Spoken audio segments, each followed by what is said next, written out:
Terima kasih masih bersama kami pemirsa. Kita kembali bersama Wamenaker Pak Afrian Syahnur. Ya. Baik Pak, ini di bulan Ramadan ini juga kan ya bekerja itu semakin semangat karena ingin mudik Pak, Ya. mudik Lebaran gitu Pak. Ya. Nah ini bagaimana dari Ketenagakerjaan untuk mempersiapkan ini Pak? Jadi dari Kementerian Ketenagakerjaan tentunya dalam menyambut bulan suci Ramadan ya tentunya sebagian besar hampir 80% kan penduduk kita ini muslim ya. Jadi tentunya ikut menjalankan ibadah puasa dan kemudian menyambut hari Lebaran ya. Dan Kementerian Ketenagakerjaan dengan pihak-pihak terkait tentunya menyiapkan fasilitas di perusahaan-perusahaan tentunya untuk mudik bareng. Nah, jadi mudik bareng ini kita koordinasi dengan perusahaan-perusahaan besar yang menyiapkan bus-bus ya, gratis. Gratis ya Pak? Gratis. Jadi ada yang ke Jawa, ada yang ke Sumatera ya. Tentunya dua pulau besar ini yang tentunya banyak pekerjanya yang berdomisili dari Jabodetabek, udang ke Jawa Tengah, ke Jawa Timur, kemudian ada juga yang ke Sumatera, Sumatera Barat, Sumatera, pokoknya di bagian Sumatera ini kita melakukan kerjasama dengan perusahaan-perusahaan besar. Syaratnya gimana Pak itu Pak? Menarik juga Pak. Jadi saya kampungnya di Palembang Pak. Nah, Palembang. Jadi syaratnya itu adalah perusahaan-perusahaan tadi mendata bagi karyawan-karyawannya dan keluarganya yang ingin pulang. Nah, dari data itulah nanti perusahaan-perusahaan tadi menyiapkan bus-bus. Biasanya kami tiap tahun melepas. Jadi melepas misalkan menyiapkan sekian bus. Terus kemudian ada bantuan misalkan dari perusahaan-perusahaan besar berupa CSR-nya untuk pulang mudik, misalkan PLN, kemudian perusahaan Telkom, ya kan? Oh, iya. Kemudian perusahaan-perusahaan yang memang punya keinginan membantu, meringankan beban bagi pekerja atau karyawan yang ingin mudik. Jadi itu mudik gratis Pak. Dan itu kita siapkan. Disiapkan dari Dan itu ratusan bus Pak. Gitu. Nah, diatur di setiap instansi perusahaan tadi. Begitu. Itu sangat menolong sekali itu Pak. Ya, sangat menolong. Dan mereka yang kangen ingin pulang kampung terbantu. Dan ini semua dibiayai oleh pemerintah melalui perusahaan-perusahaan yang melakukan program mudik gratis tadi, begitu. Sebagai karyawan yang juga ingin mudik nantinya Pak, setelah Lebaran nanti Pak. Kalau Pak Yudi kan pasti banyak duitnya, nggak mungkin. Aduh, amin, amin ya Rabbal Alamin. Minimal punya kendaraan pribadi kan. Amin. Ya. Tapi ini menarik, saya juga bahas tentang THR lagi nih Pak. Lagi-lagi THR nih Pak. Jadi H-7 sebelum Lebaran sudah harus dibayarkan. Harus dibayarkan ya Pak ya, untuk pekerja. Harus wajib ya. Karena banyak sekali yang masih mengirimkan WA ke saya Pak. Ya. Mas Yudi nih bagaimana? Tolong disampaikan ke Ketenagakerjaan nih. Ya. Ternyata masih belum cair-cair juga Ya, ini. ya. Nah ini gimana Pak sebenarnya Pak? Jadi kami menghimbau seluruh perusahaan itu nanti juga, ini bagus sekali nanti kita mengingatkan juga untuk semua perusahaan.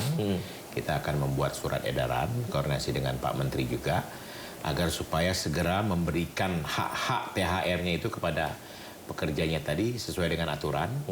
Nah kemudian nanti kalau memang misalkan mereka tidak melaksanakan, tentunya ada sanksi atau sanksi administrasi dan juga ada denda 5%. Nah denda 5% ini nanti bisa digunakan untuk mengelola usaha yang dibuat oleh pekerja tadi, begitu. Artinya kalau perusahaan tersebut membayarnya di H-6, itu mendapatkan denda tersebut? Diberikan denda itu? Kalau H-6, jadi lewat 1 hari misalkan, yang ya itu kan tergantung kesepakatan tadi ya, kebijakan. Tapi memang rata-rata itu tidak akan keterlambatan.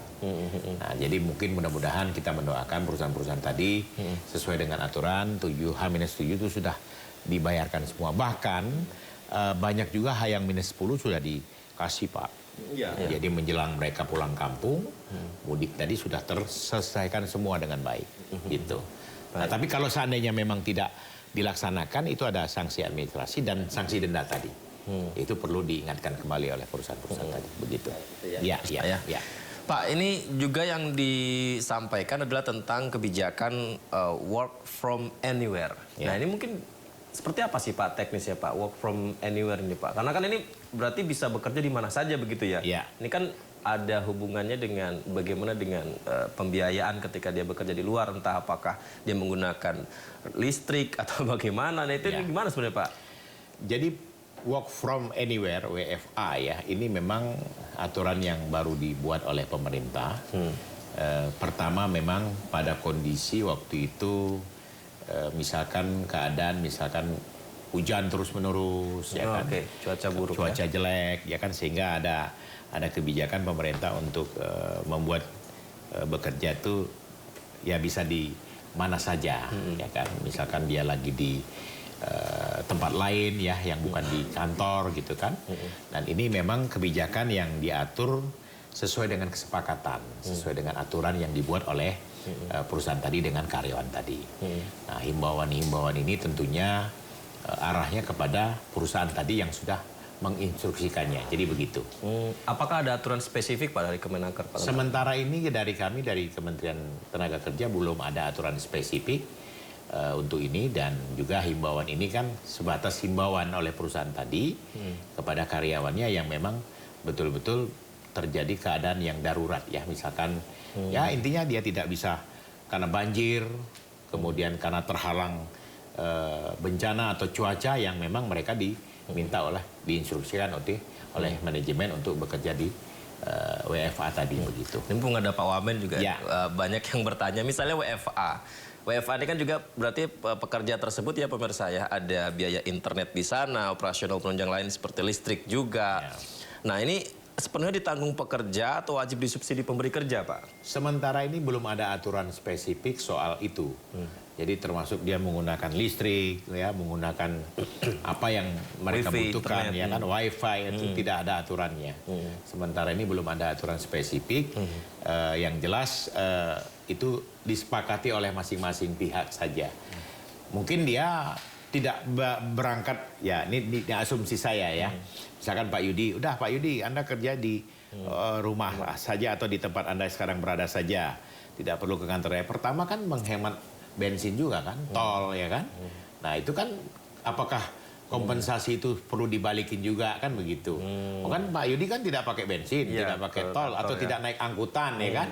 Apa harus dikonversi dengan listrik tadi atau wifi tadi kan. Nah jadi aturan ini belum ada. Belum ada ya? Belum ada, dan memang ya ini kan sifatnya WFA ini kan sifatnya apa ya, urgent, artinya flexibility yang misalkan perlu digunakan, perlu tidak gitu kan, jarang sekali rutin gitu, tidak rutin kan begitu. Kecuali pada saat ada bencana COVID ya. Oh iya, kemarin itu kan betul-betul lockdown ya kan, kita betul-betul tidak bisa kemana-mana ya, hanya bisa bekerja dari rumah from gitu kan. home ya. Ya. Jadi itu yang memang kita lakukan. Kalau jam kerjanya gimana Pak? Kalau jam kerjanya juga belum diatur secara spesifik, tapi instruksi dari perusahaan atau dari manajemen itu yang kita perhatikan, Pak Yudi. Jadi kalau memang perusahaan mengizinkan ya tergantung kebijakan perusahaan tadi, begitu. Jadi semua adalah kebijakan perusahaan tadi, begitu. Kalau regulasi, bukan regulasi apa ya, kebijakan yang sudah disepakati tentang work from anywhere itu, Pak Wamen, itu kira-kira mengurangi cash flow dari perusahaan tidak ya kalau menurut Pak Wamen ya Pak? Saya rasa tidak. Tidak ya Pak? Tidak, sama saja. Jadi dia bekerja dari rumah dengan dia bekerja di kantor atau dia bekerja dari suatu tempat, itu sama saja dengan dia. Sekarang kan anak-anak muda sekarang kan Pak Yudi lihat deh di kafe-kafe kan lebih banyak nongkrong, dia buka laptop, itu dia kerja itu. Iya. Ya kan? Dia kerja sambil WFC ya Pak, work from cafe. work from cafe ya kan? Sampai santai kan, anak-anak Gen Z sekarang kan lebih banyak nongkrong-nongkrong di kafe gitu kan. Dan itu mereka tuh kita tanya, saya sedang kerja Pak, katanya gitu kan. Nah jadi dia pakai gunakan wifi-nya kafe kan, gratis kan. Nah jadi itu juga perkembangan zaman ya. Iya, perkembangan zaman. Kita juga lo tagihannya kemana, atau ke kafe itu kan gitu. Gak ke situ juga ya Pak ya? Iya, jadi prinsipnya ini kebijakan yang menurut saya positif ya. Dan itu tidak mengurangi atau tidak merugikan perusahaan. Sangat tidak merugikan. Antara dia offline dengan online ya tidak akan terjadi kerugian di perusahaan tadi begitu.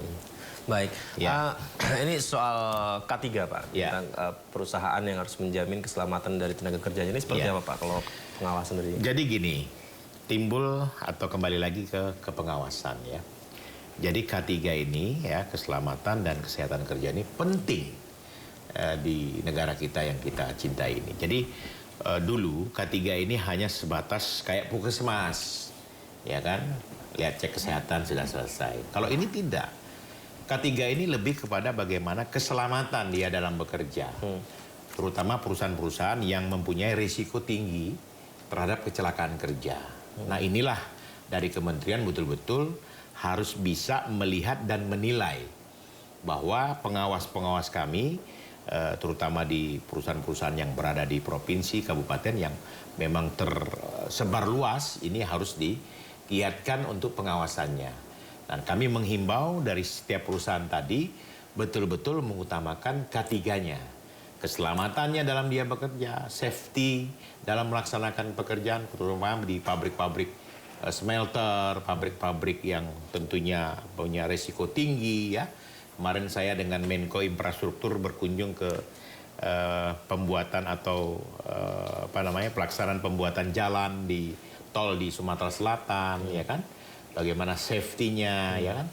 Mereka pakai alat-alat keamanan ya, mulai dari helm, mulai dari safety baju rompi yang kelihatan cahayanya, mungkin sepatunya juga. Jadi itu yang kita harus perhatikan di samping kesehatannya begitu.